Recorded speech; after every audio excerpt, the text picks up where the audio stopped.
welcome everyone to a very special session that forms part of this conference, but also comprises part of the art-based program that you may have seen downstairs.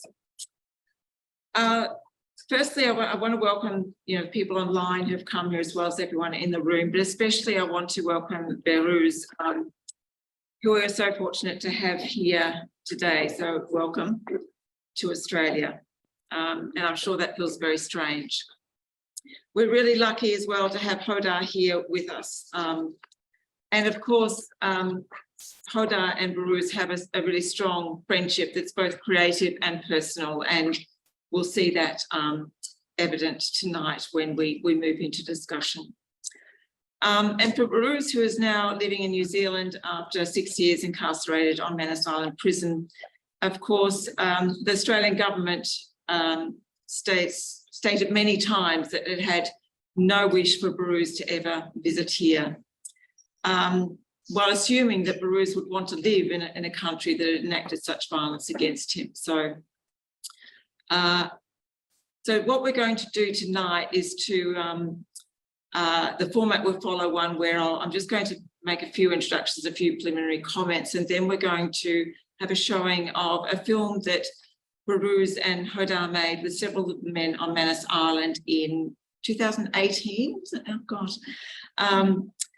That was really a testament to those who have died in offshore processing and those who still remain there. I'm going to pose some short reflections and questions for Behrouz and Hoda, and then we'll move to the second film, which examines the stories and experiences of the other side of institutional violence. Not so much those subjected to it explicitly, but those who do the incarcerating or the confining, those who are witness to it. The film Agonistes, which will be a film that explores the experiences of those who are subjected or witness this violence and who speak out against it. Then we'll have a short discussion and open to questions from the room. I'll just introduce Hoda and Behrouz briefly, and I'm sure many of you know well their work. Behrouz Boochani is a Kurdish writer, journalist, scholar, cultural advocate, and filmmaker. He was a writer and editor for the Kurdish language magazine Wera, probably mispronounced that, in Iran. He's a visiting professor at Birkbeck Law School, associate professor in social sciences at UNSW. He's honorary member of PEN International and winner of an Amnesty International Australia 2017 Media Award. Many other awards, including the Premier's Writers Award in Victoria and others, the Pulitzer Award for Journalism. He also holds a position as an honorary fellow at the University of Melbourne. Behrouz publishes regularly with The Guardian and other media outlets. His book, No Friend But the Mountains, Writing from Manus Prison, as I said, won the 2019 Victoria Prize for Literature. He was also won the Special Award at the New South Wales Premier's Literary Awards. He's also just released a new book edited by Amid Tafikian and Munis Mansoubi called Freedom, Only Freedom, which many of you will be aware of perhaps, but is available to buy in all good bookstores. So Hoda Afshar was born in Tehran, Iran, and is now based in Nam in Melbourne, Australia. She began her career as a documentary photographer in Iran in 2005, and since 2007, she's been living in Australia, where she practices as a visual artist and also lectures in fine art. Through her art practice and research, she explores the nature and possibilities of documentary image making. Working across photography and moving image, she considers the representations of gender, marginality, and displacement. In her artwork, she employs processes that disrupt traditional image making practices, play with the representation of imagery, or merge aspects of conceptual, stage, and documentary photography. She's won a number of awards for her work and numerous exhibitions, including Speak the Wind, When the Wind Blows, We Change the World, Between the Sun and the Moon. And in 2015, she received the National Photographic Portrait Prize in 2015. In 2018, She won the Behrouz Photography Prize, and in 2021, she won the People's Choice Award of the Ramsay Art Prize. Hoda received the Sydney Myer Creative Fellowship for outstanding talent and exceptional courage. She's represented by Milani Gallery in Australia. So I just want to say a few words before we move to the film Remain. This film by Hoda and made in collaboration with some of the men detained in Manus and with Behrouz was produced 6 years after Boochani's arrival. It portrays the unremitting yet quietly unfolding violence of imprisonment in a place that looks like an island paradise. At the time of the film's release, 12 men had died in offshore processing while being detained at the hands of the Australian government. These deaths, says one of the men, gives them a really bad feeling. Every day we count our names on that death list too. Afshar's film is a testimonial to the deaths of these men and a testament to those who remained there. But we also see the ghostly hunts of discarded military equipment that lie in waterways and strike out from the beaches, slowly rusting and corroding as a reminder of its colonial past. This film also subtly conveys the concrete traces of a long history of dispossession by imperial states. So I'll finish there and we'll move to the film Remain and then we'll open the discussion. Thanks.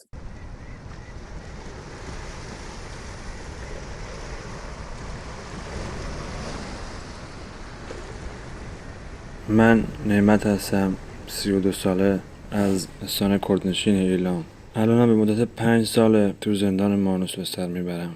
من کرد فعلیم.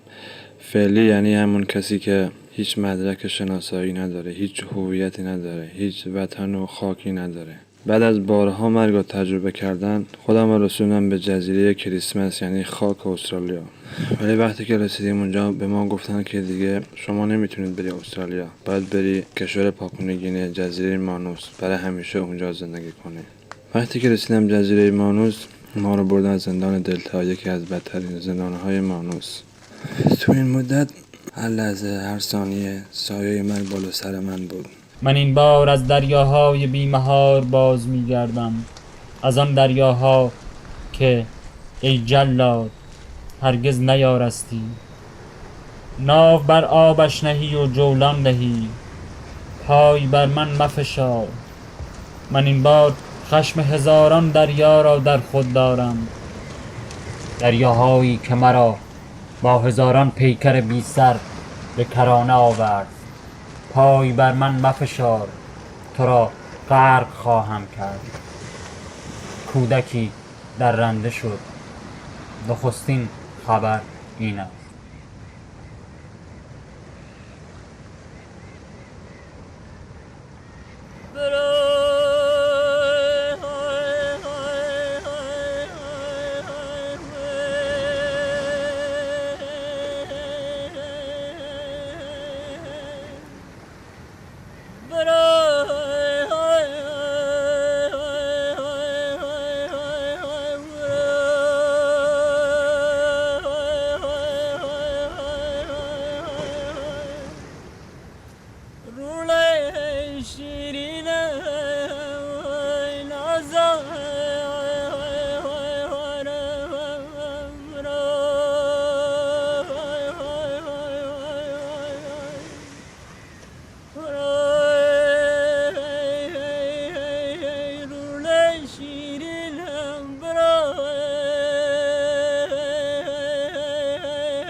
I never know what to say after that film. I just realised I've watched it 6 times now, actually. And every time I see it, it strikes me in new ways and really powerful ways. I'm not going to say, I'm going to say more about it, actually. I'm not. I just want to open it up to you both. The first thing that really I think I'd like to to ask you both to reflect on is that, of course, when you went to make this film, it was after the centre at Loughnan had closed, and that you all moved to Behrouz to Loughnan Centre, which was supposedly an open centre, and so you were allowed out during the day. There was a curfew, and it was very difficult for some of the men. I know you said to actually leave the prison because they were so institutionalised. And I think you said here, Behrouz, that freedom was kind of a difficult experience. Can you say something about that was like living in a place of great beauty, but experiencing that you saw that?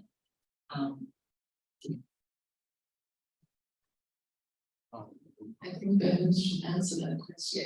Yes. Yeah, thank you very much for having us. You hear me? Yeah. So in 2017, they relocated us to a new place in other side of Manus Island. So for the first time, we became free on the island. But in that island, so we were not safe, and we were just, the feeling was that we felt that we are forgotten, we are left behind, feeling like that. But there was some tension between local people and refugees, and I think that is very, people don't talk about that, in the media, in the humanitarian organizations or political platform. People were just talking about refugees. So no one include the indigenous people, Manusian people on that hand. And I think that is very important that we talk about that as well, because they have been victim under that policy. This tragedy happened on their land, and Australia has done that by force, because lots of people in Manus Island are not happy, but no one here. And I myself, I tried to, some articles I wrote about them, and I include them in the works. So that was the tension, because just amazing. 40,000 people were living in Manus Island, and suddenly 1,000 men, Australian men, released on their community on their island. So that is huge. So, but freedom as someone who experienced that prison camp, for me, so people think that when refugees released from the detention, they just feel free and they should be happy, but actually they should struggle again. So struggle continues, but this time with freedom, be free, and that is understanding of time is difficult, understanding of freedom is difficult. So all of that takes time, So we can talk about that later, but I think It's just quite emotional watching for the first and remembering every single moment of the film that we made, what went behind it. And in fact, the film, the original institutional video installation, but we combined the two channel presentations of this. I remember when I arrived on Manus Island, the first thing that really hit me was the beauty of the island, and what it took coming together is a whole other story. We had to lie to the authorities.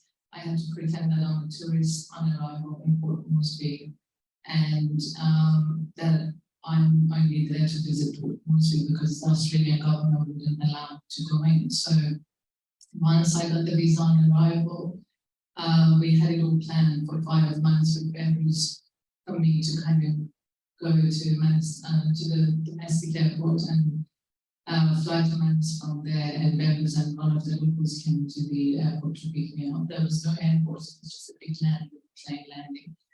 And immediately I realized that, you know, that I am at this site of trauma, because it was the most lush paradise-like island that we've ever seen in life, the ideal holiday destination for any Australian. But then the contrast between the beauty of the island and the traumatic experiences and stories that I was receiving from the refugees was the most disturbing experience I've ever had. And that's what I wanted to bring into the work. It was quite risky, Behrouz and I talked a lot about it, that it may come across as, you know, Australians may look at it and say they're free and that's a dream island. But the idea of the island as a prison, nature as a prison, which you hear Behrouz at the beginning of the film, saying, calling the island, is that better? Okay. Calling the island green hell, and there were a number of refugees telling me that the color green makes them feel sick, looking at the ocean makes them feel sick, and that to me spoke to the level of psychological trauma that those people experience, because what does it take for a human being to hate nature, to hate the beauty of nature?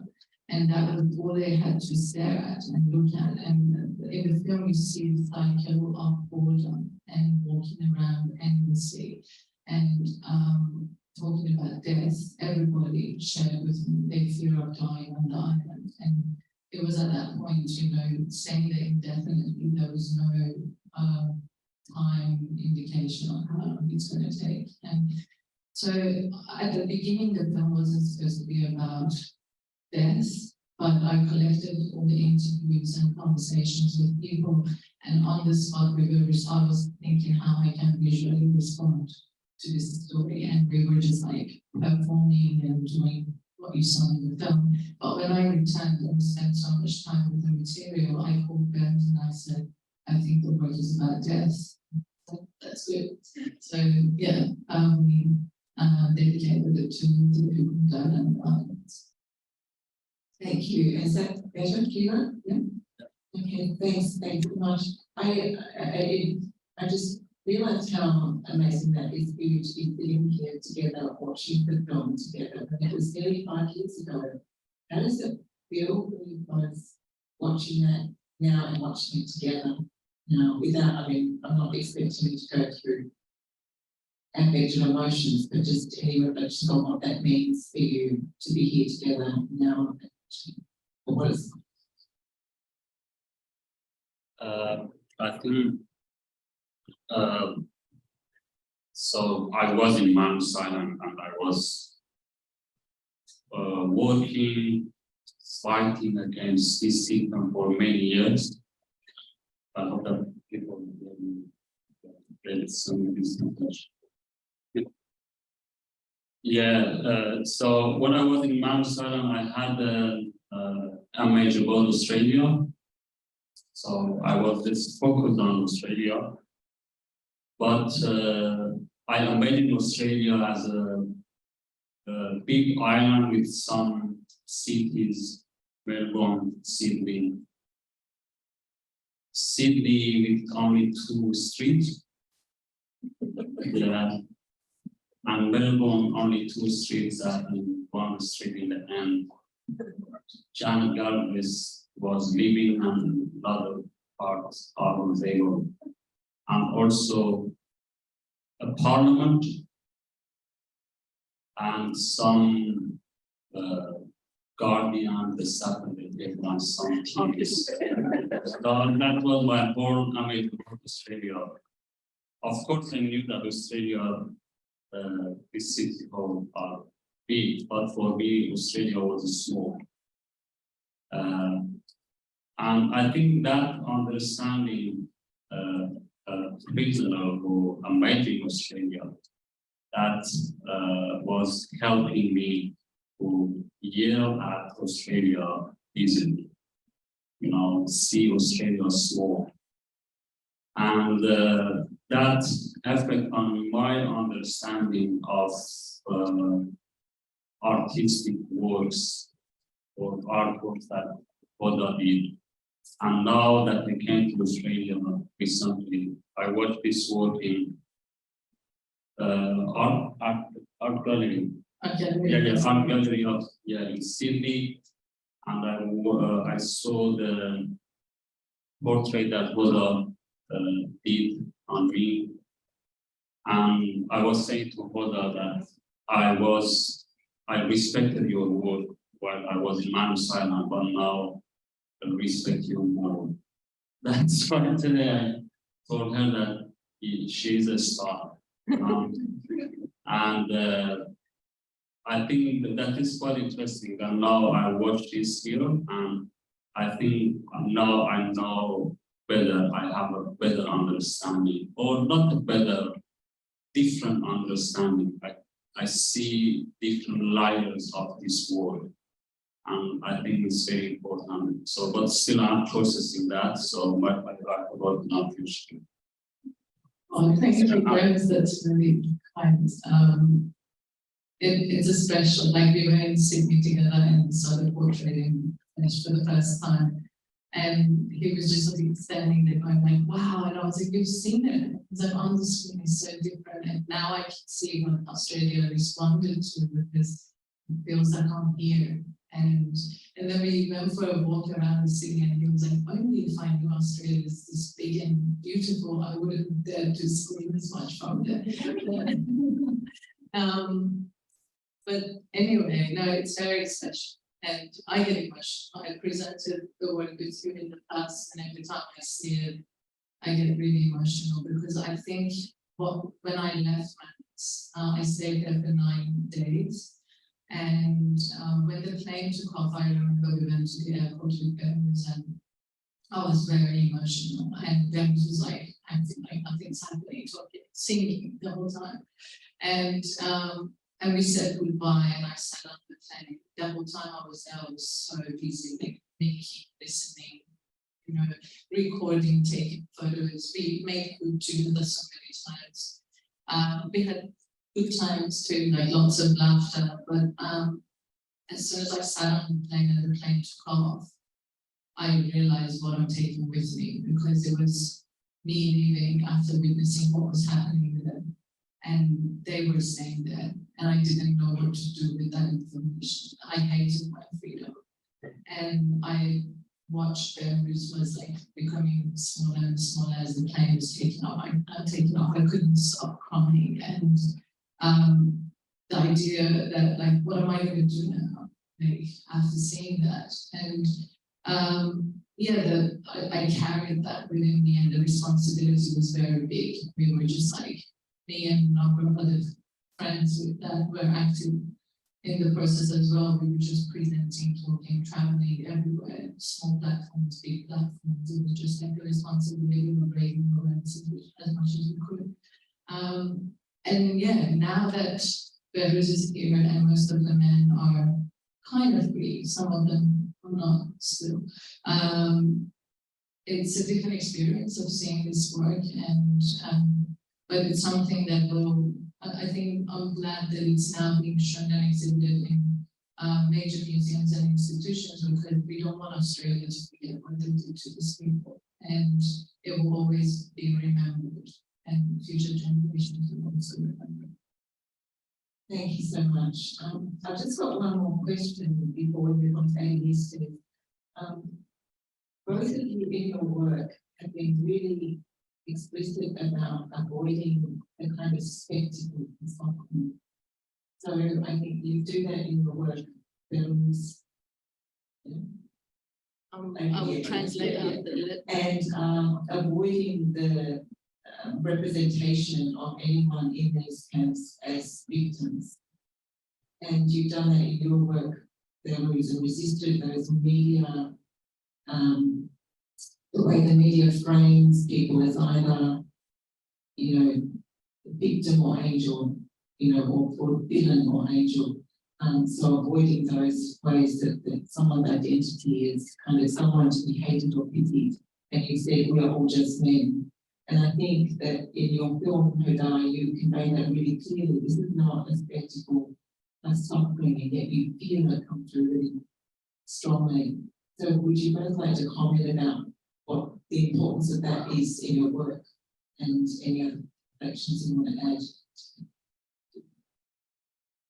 Yeah, I think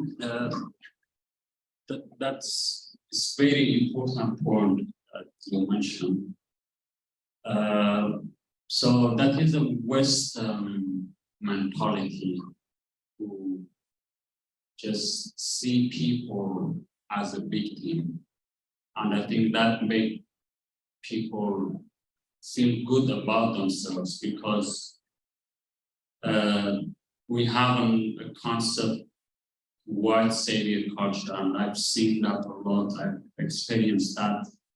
So we see that in the media, in the public, people have, working with refugees or working in this field. And that is a very wrong approach.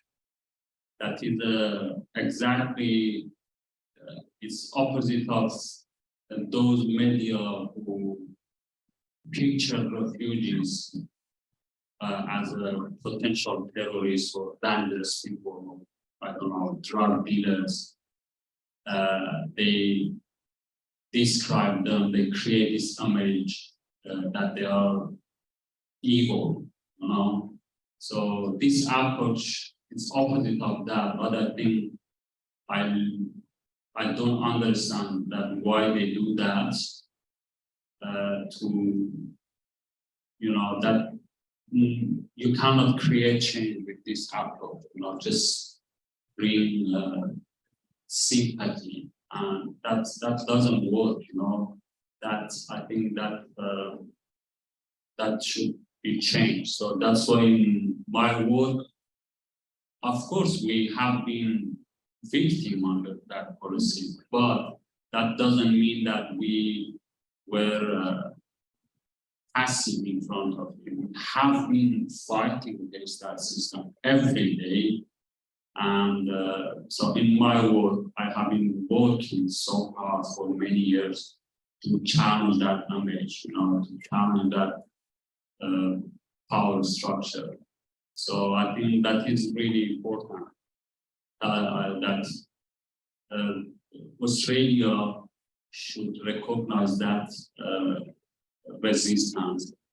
And it's not only resistance, we created resistance knowledge as well. This resistance knowledge comes from, our works. We created a body of works. We mentioned that book, Freedom on Freedom, that we recently published. So this book, only Tawfiqian and Munis, they have been working on this.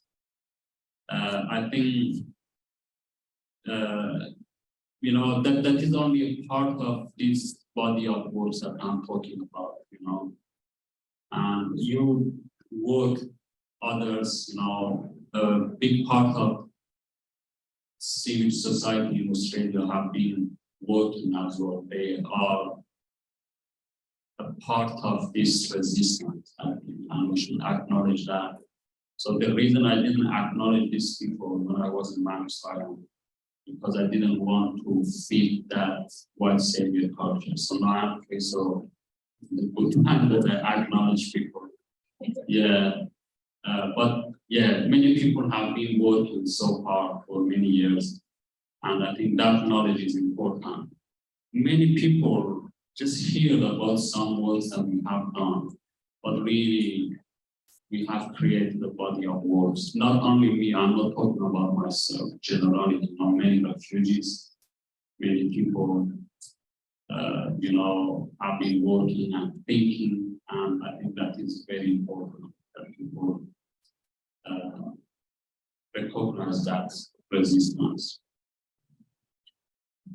I think Behrouz said it all, but also like one of the main things that him and I were talking over the 5 months before I go to Manus was to think about why Australia is not responding to what's happening, the violence on Manus. And why people are seeing all these images and information coming out, but not really, nothing changes. There was a small group of people in Melbourne and Sydney active that were attending the rallies. They were trying to support as much as they could, but in general, nothing was changing.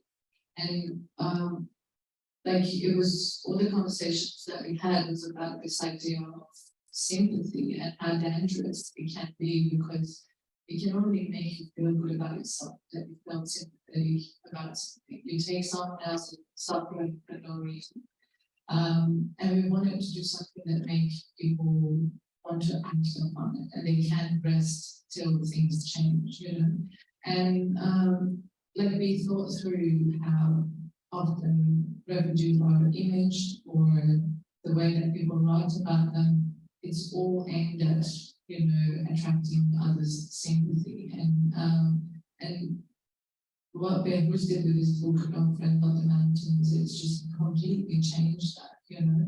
He portrays refugees as humans with, you know, even an evil side, some of the characters, and there's just like all of us that we have good and bad in us. And but then all of us deserves freedom and basic human rights. And that's what I wanted to also bring into the film, you know, the suffering was there, but what we wanted to portray was people's humanity, because Australia convinced the society that if they're doing what they're doing on Manassan Nauru's, because these people are dangerous criminals and they're, you know, a threat to the sanctity of the society. And they didn't let anybody to go there to take pictures. It was always like reporters from their own system that would image them as, you know, a group of victims seeking safety and so on. So we wanted to bring the individualities of the refugees into the work. We wanted Australia to see who these dangerous criminals are and what is Australia trying to protect against. And yeah, the goal was to bring out the humanity and individual narratives, and when you hear it, it does make a difference. And with the portraits too, I was exhibiting them on billboards on the streets of Melbourne and wanted people to see them as much as we could. Thank you so much. I think we'll move to the next film. I was going to give a bit of an introduction. I might leave that till after. Well, I'll say something about it. You should say something. I should say something funny about it. Actually, I will read something out. And I lost my glasses yesterday, so I'm wearing old chemist glasses that are really not fitting properly. So that's a bit weird. I just want to start with actually this comment by you, Hoda, in an article after you produced Remain with Behrouz and Remain. That in relation to Remain, this isn't just about Australia, it's about a new world that we're seeing coming into being before our eyes. A world in which the defence of borders depends on the drawing of new lines between the included and the excluded, between citizens and their lives. And I think what you have done with Agonistes is really draw that out quite starkly, that there's a blurring between those who are on the outside and those on the inside. And we need to be wary of the way those lines are drawn. And I think for Agonistes, which explored something quite different, explored institutional violence from the perspective of both working in these places and beyond. And for you, Behrouz, seeing the way that guards worked and seeing the way that migration officers either became complicit in the system or spoke out. So we see different responses. And I think in Agonistes, we see the stories of those who have witnessed this violence and how they responded to it, often at great personal cost. And I think we'll talk about the name of the film afterwards, which really is a reflection on that cost and that struggle. And of course, we can talk a bit about Nicole Judge and her work, a former migration officer who's interviewed in this film that Behrouz also had a lot of contact and interactions with on that side. So I might just leave it there. I just want to add one line that Claire and I met through Behrouz when Behrouz was on Manas, and I attended one of your classes to be the translator for Behrouz, and we connected there. And Claire and I collaborated on the next film that we're about to see her. She's worked out with David Loughnan, was in Australia. And leave it at that. Okay, thanks very much. And like both films, this is not easy viewing, but it's really a testament to the wonderful work that the staff is. You would see people screaming, running around, pacing, yelling, crying. It's a lonely business made worse by laws passed after 9/11 that was meant to deal with terrorists. Those laws, in great irony, are being used against me. We forgot, because it was convenient to forget, that was a government decision to send soldiers to war. As a place of incarceration, it was worse than any prison I'd worked in before. I would describe them as being akin to torture. That's when I started collecting incident reports and different documents and buying hidden cameras to record what I was seeing.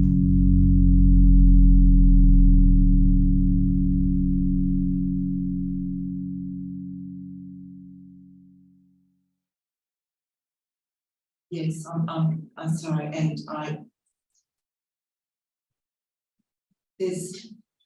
it's intense, and I guess trying to say this is not going to be an easy watch.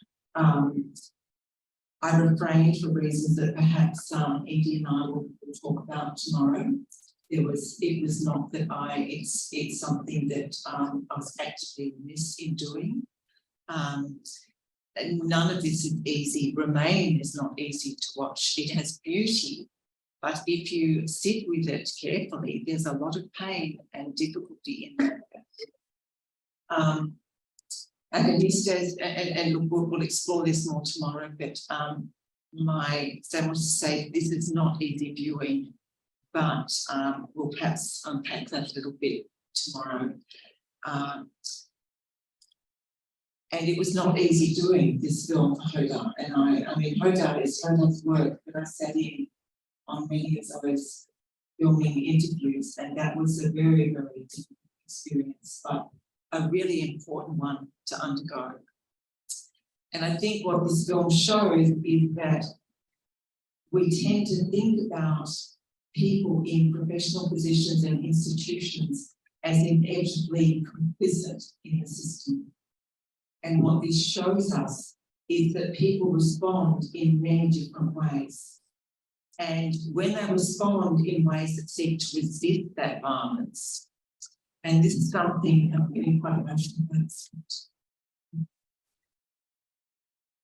What struck me in this film was that what happens when people complain or resist or challenge the violence they see being done either to themselves or others, the institution closes in on itself. The institution becomes the highest value that it seeks to preserve. And I'm going to say that we see this in all institutions, including universities. All these whistleblowers from different contexts, and we're seeing here Bernard Kabiri, former Attorney General in the ACT, David McBride, a soldier who spoke out about war crimes, Janet Galbraith, Sophie Trevor, many other, and we speak about these people, we've written about them. So Rob St. George and Nicole Judge, who worked at Manus, their lives in many respects have been torn apart by speaking out. So speaking out comes at this. So, and I think this is the other side of Remain too. It's the way that if we have institutions of violence, what I mean, it impacts on us all. It doesn't leave people untouched or our society untouched, even though we might like to continue. So that's just my way of kind of introduction, but maybe I'll pass over to you, Hoda, and then to you, Behrouz, about what we've talked about before. You might not remember a seminar last year about people working in immigration detention, but I'll hand over to you, Hoda, to speak a little bit about how you see the contribution of this film and what it tells us about this Sure. I haven't watched this for a while and I've seen it now again. Yeah, it's doing what I intended to do back then. It was made because I was angry for the lack of response to what I saw on that side, and also like excited the idea that there is another refugees talk that any Australian tried to help them on that as they were immediately threatened with jail time. They talk about what they saw from the doctors to security, anyone who complained about the atrocious conditions of the camp were threatened with jail time. So I couldn't believe it at first because it was like, how is that even possible? And people it is Australia, because for those of you who know, I come from Iran, and my country is openly and proudly a dictatorship, and the violence is not hidden. You only choose to stay and live under the oppression, or leave if you can. But for me, what really confronted me here was the invisibility of the violence that is there. And as you can see, I wanted Australians to sit through this and feel the pain and look at the bodies of these people stitched together from across different sectors and different narratives that represents the body of society in pain. And what happens to those who witness others suffering and carry that within their bodies, and that the body holds on and preserves others' traumas like a museum. And that's something that I experienced after returning from Mans. And but I realized that the same policy would apply to all the governmental organizations, that people across different sectors are facing the same thing. And it's not just the detention center, but it was youth detention center.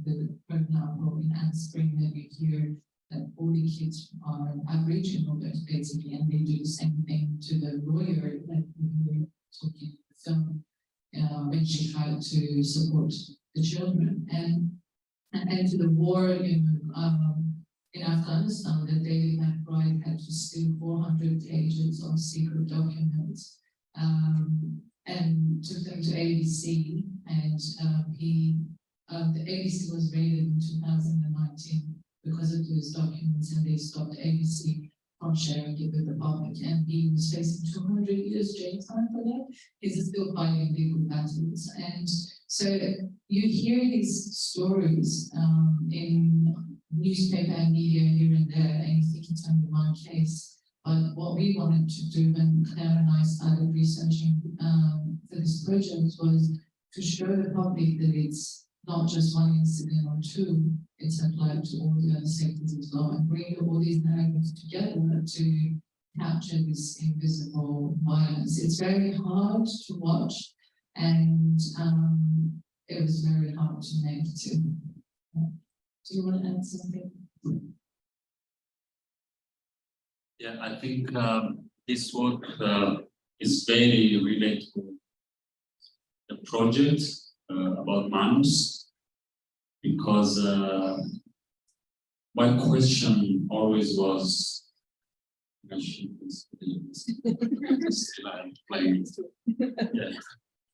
is that people who are working within the system, many of them don't know that they are serving that system.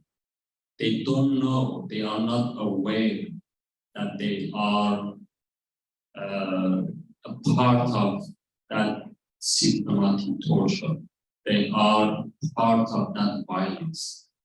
They are part of that machine that produces violence. And in that context, in Manus or not, or in detention, people who are working there, sometimes they think they are helping people. And that takes time for many people who are working there to become aware of that they have been helping the system for many years. And I think that is a tragedy for them when they realize that, when they understand that. So in the book, Loughnan About the Mountains, I describe that that, you know, I describe that system like that end up in nowhere, you know, end up in when you just follow who is responsible in that system.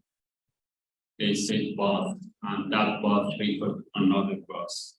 That boss referred to another boss, and you never find out who is responsible with running that system. And that is quite interesting that many people who are working in that system, they just have some duty. They just tell them that today you should do this and email it and report it to us. So the system collects information from many people who are working in the system. And in that time, I think the system become like a, you know, I mean, the system has its own identity, but that identity, people are not aware of it. People don't know that, you know, people are working there. But I think also the system control people who are working there. They control them. And that control sometimes, you know, in the film we saw that she said that they were treating them, they were controlling them for their Facebook account. But that control is not only that, you know, paying them, you know, money, that salary.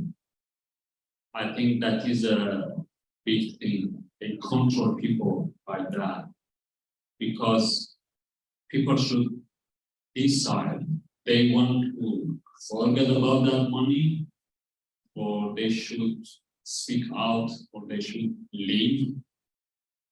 That is a question, I think, for many people who are working in the system. But what is important is that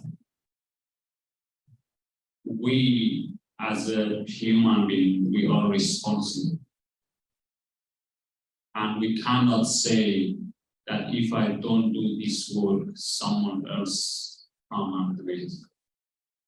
You know, so many of them, they just answer themselves by that question. So it's very, you know, big question really for people who are working in the system. But let's sort of talk about these people who speak out. That is important. Like the thing is, I just want to add to that, that what is important to me is that I do appreciate freedom, and I don't take freedom that I have here for granted, but I can also see that it's gradually being taken away, and people are not aware of it because, as I said, it's invisible. And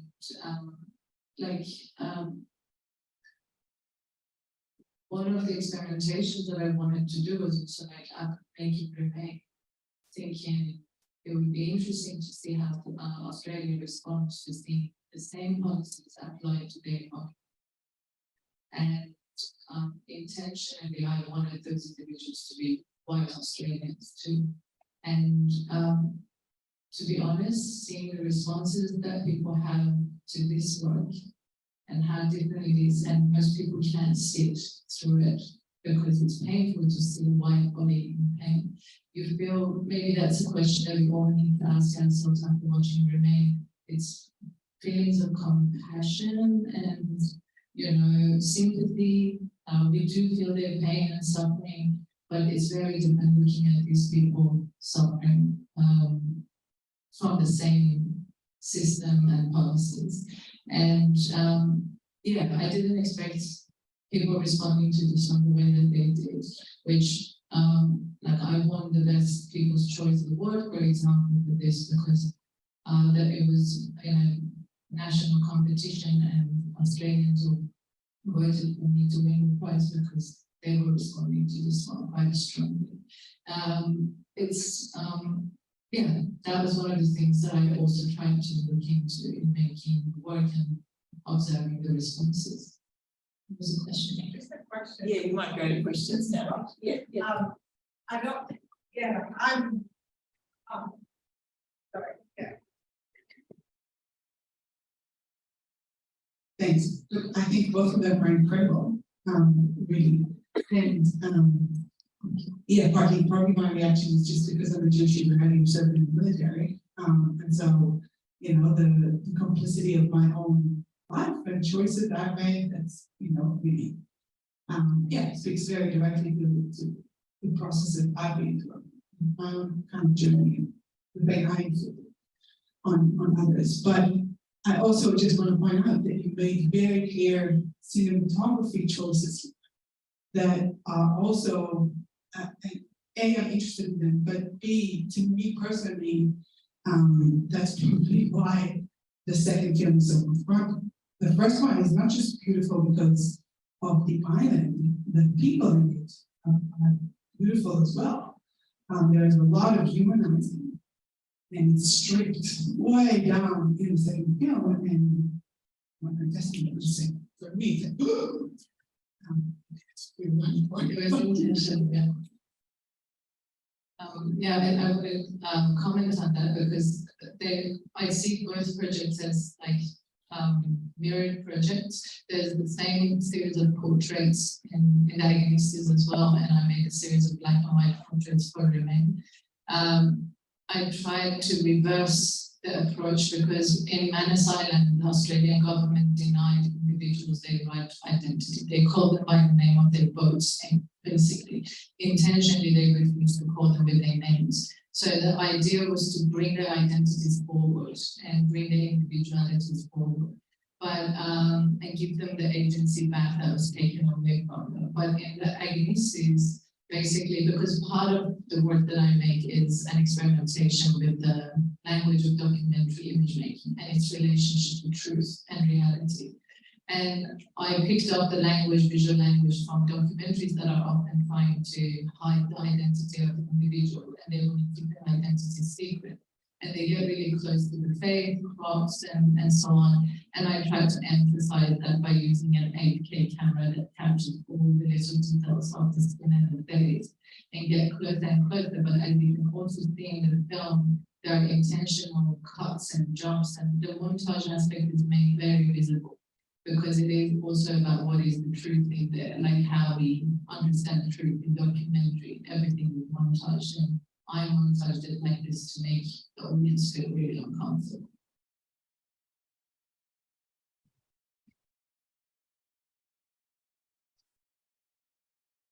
I didn't actually have a question, it's more a comment. Yes, it was very uncomfortable to watch, and especially for someone who was a whistleblower. I found it extremely uncomfortable, but I'm so grateful. Because particularly, I worked in immigration detention for 7.5 years, and yet post I've been working in rights for 5-6 years, but that still holds, that experience is so heavy on my heart. And to hear people in that same position, to see the range of emotions, it's like just finally someone saying how it. So I just want to say thank you so much. Thank you.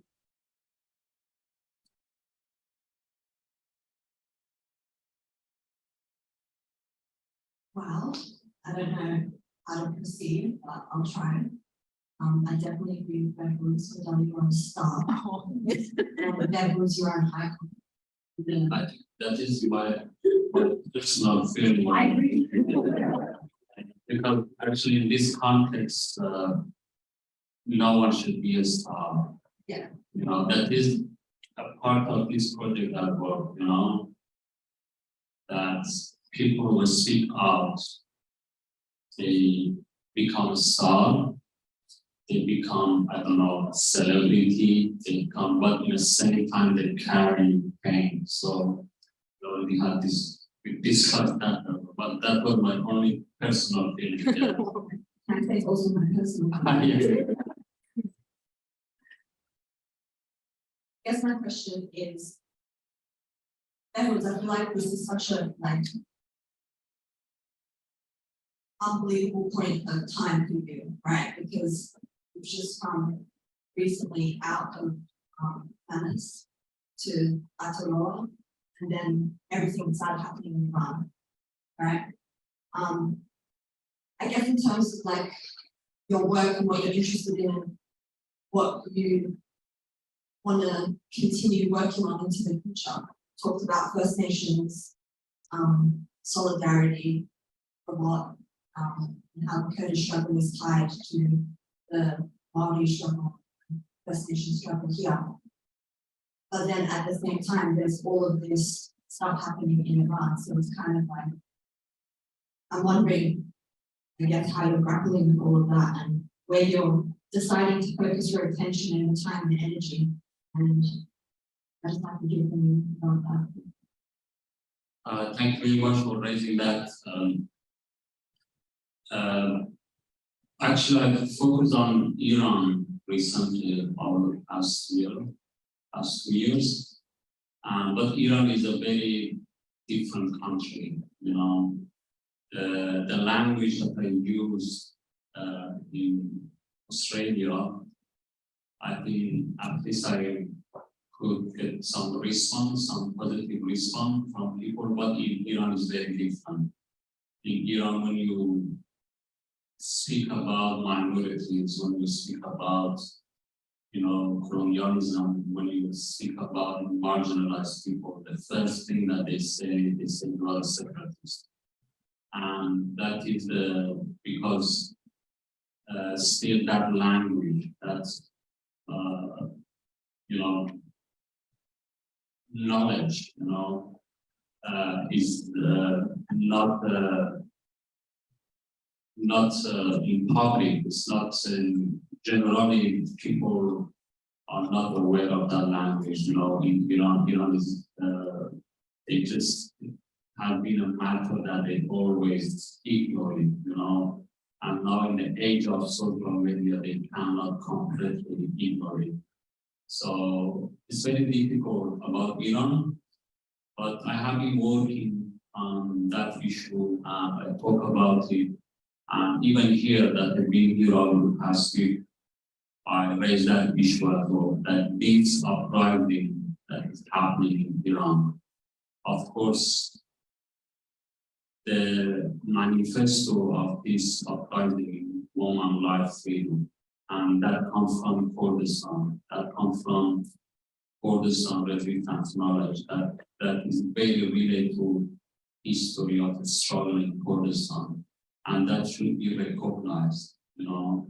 And when we recognize it, we try to understand it, because that helps us.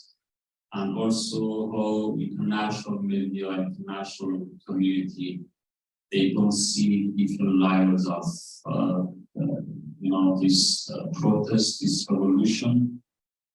So I'm here, so I've been talking about this. I will continue to talk about it. Say something to that.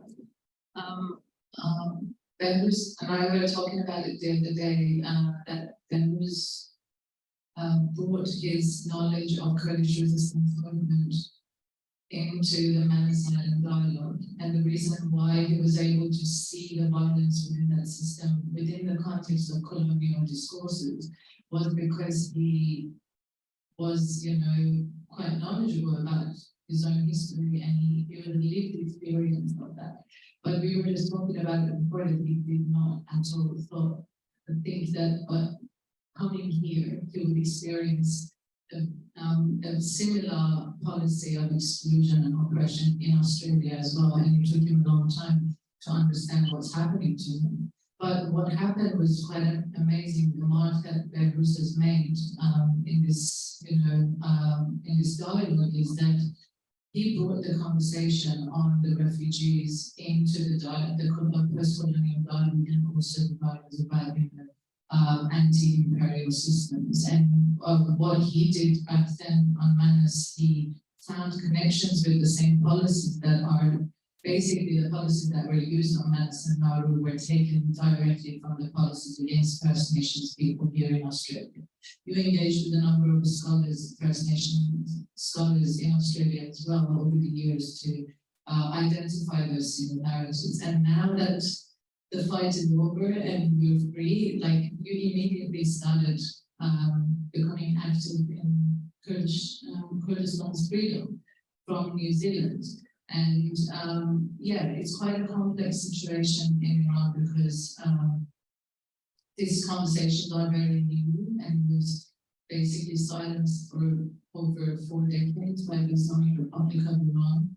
And we don't know what's going to happen. We really don't know, but as Behrouz said, every ideology at the moment behind this resistance in Iran as well is taken from the Kurdish people and giving freedom fighters as well. Thanks so much. I'm afraid we've run out of time. Before we have a round of thanks for Behrouz and Hoda, I just want to mention that showing these films and the artwork downstairs and the archival material is actually a way of, I think in Behrouz and Hoda's work and many other work like indie art is a way of resisting to a different form. What Joseph Pugliese and Subedrini Pereira called the kind of art as a counter archive. So providing a new language for thinking about some of these sort of forms of institutional violence. And it's with that in mind that colleagues at the university here will be working with collections for a larger project in 2024. So I just wanted to mention that, and it's Jackie Doughty from the product. But I want to finish now and just thank Behrouz and Hoda for being here, and to know also that, you know, this conference is a very difficult conference. All of the work that we're talking about, the activism, the resistance, the kind of experience, and this is not an easy place to dig in, but sitting there we will and work together as colleagues and collaborators in ways that might. Thanks so much.